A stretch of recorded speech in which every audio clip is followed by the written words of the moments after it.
Here is how ParleG ended up saving the livelihoods of thousands of Indians. Udaan is a B2B platform that cuts out the distributor and takes goods directly from the manufacturer to the retailers. But surprisingly, ParleG is not available on their platform.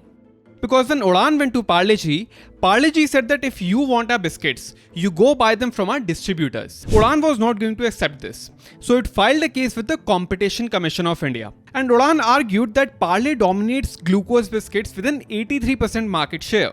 And by not selling its biscuits, it posed an existential threat to Udaan, as Udaan would be unable to sell ParleG, a must-stock item in the essentials category. But Parle smartly argued that it had spent decades creating a network of over 7,000 distributors, which caters to more than 75 lakh retail stores in India that sell these ParleG biscuits. And if they sold directly to Udaan, it would jeopardize these distributors, impact the livelihoods of thousands of people, and leave Parle at the mercy of Udaan, which itself was a loss-making investor-funded startup, unlike our distributors, which have always been profitable. Not only did Parle go on to defeat Udaan and win the case, but it cemented its place as the glucose biscuit king of India. When I read about this case, I wondered how ParleG gained an astonishing 83% market share in glucose biscuits. And when I dug deeper, I realized that this monopoly was several decades in the making. ParleG is owned by Parle, a company that had nothing to do with biscuits when it started way back in 1929 as a manufacturer of orange candy. Now in 1929, biscuits in India were quite different than what they are today. Biscuits are primarily a Western innovation. And before the British came to India, biscuits were unheard of in our country. Back in the UK, biscuits were a snack time favorite for Britons who loved pairing them up with tea. So in India, British-style tea biscuits became popular among the wealthy and upper-class Indians. But there was no large-scale production of biscuits in India, and they were usually imported and therefore quite expensive. This was when Mohan Lal Chauhan, the founder of Parle and a staunch supporter of the Swadeshi movement, decided to produce biscuits in India. And in 1939, he started manufacturing cheaper and delicious glucose biscuits at his factory. But there was a catch. He was only allowed to supply these biscuits to the British soldiers fighting in World War II. The British needed Parle's biscuits for a cheap food supply to its troops, and Parle needed a steady buyer to grow its business.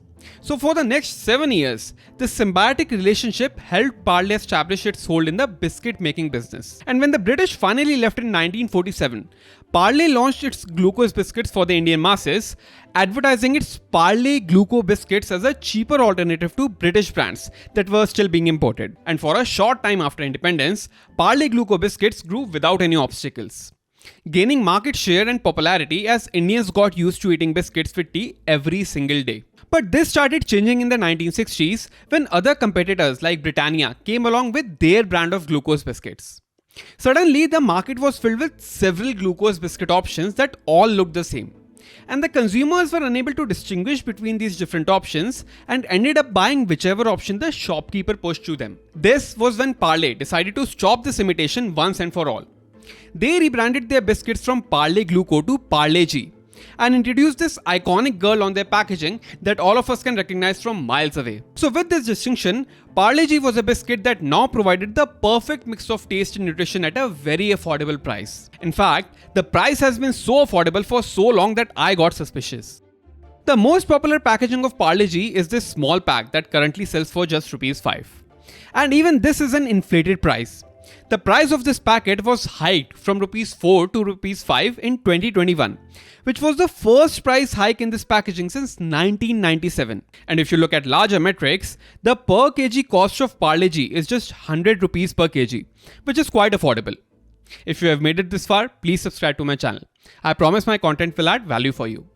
Moving on. So how does ParleG manage to sell their biscuits so cheaply and still be profitable? Well, firstly, it is because of economics of scale. Parle sells more glucose biscuits than any other company in the world. Around 100 crore ParleG packets are produced every single month.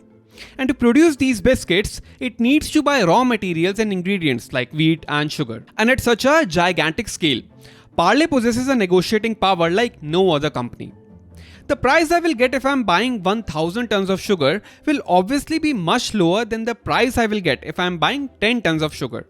And since Parle is buying raw materials in such big quantities, it can negotiate a price for itself that is much lower than the market price. So Parle already books a profit over its competitors even before it starts making these biscuits in its factories. But it does not end here. Parle has also managed to devise an extremely efficient manufacturing setup across India. See, transportation costs usually account for a large chunk of the overall cost of the product.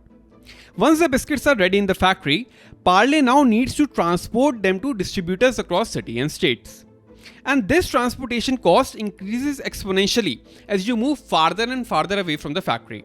On top of this, for a product like ParleG, for which rural areas form 55% of the total market, it becomes even more challenging because the transportation costs climb even higher as you go deeper and deeper into rural areas and villages. So Parle smartly tackled this problem by establishing over 130 factories across the country.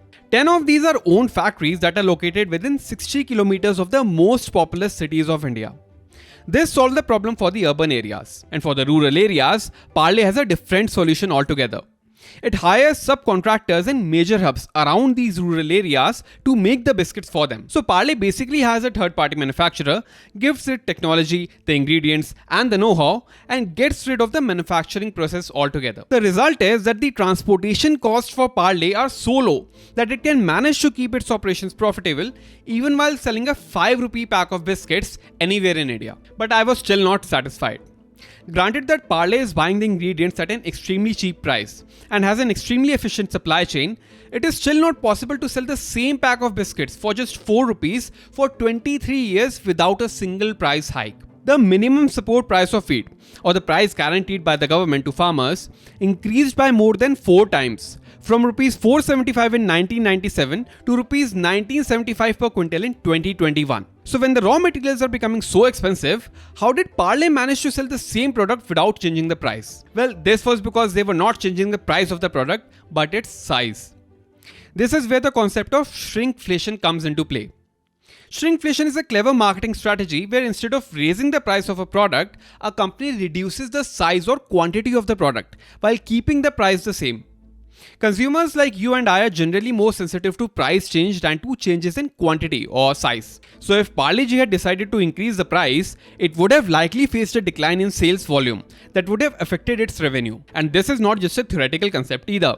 Maggi recently announced that it would roll the price of its small pack back from rupees 14 to rupees 10, which was likely in response to the sharp decline in volumes that it saw after increasing the price from rupees 12 to rupees 14. So instead of increasing the prices, ParleG has been silently decreasing the size of the packaging. Initially, the 4 rupees packet of ParleG weighed an even 100 grams. But then, after a few years, they silently reduced it to 92.5 grams. And then a few years after that to 88 grams.